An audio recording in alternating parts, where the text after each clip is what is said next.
Hello, this is John Deere Saber riding mower 42 inches.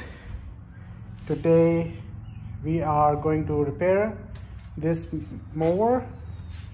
The issue is throwing oil back into fuel pump, which is here right here. So what happened is the oil is coming from the crankcase and using from this tube.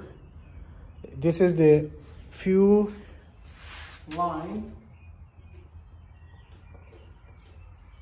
This is the fuel line coming from fuel tank, like from here to the fuel pump to the carburetor. But there is one more port, so the oil from engine block is entering into fuel pump. The reason it's entering is because of the blow by. The head gasket is blown. That's what I was told. I'm new to this kind of mowers. The issue with these Briggs and Stratton engines is there is possible their head gasket has leak. What happened is because of the leak or gap in the gasket, the cylinder or the crankcase pressure, which is blow by, comes back into the pump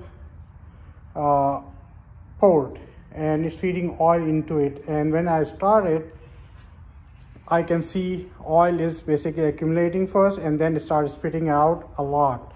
So I Google it, I check the YouTube, and most of the people say you can check the head gasket, and most likely it's blown away, so you can replace it and everything will be back. So I have very exact symptoms on this mower, and today I have a gasket. I'm going to replace it and see if that fixes.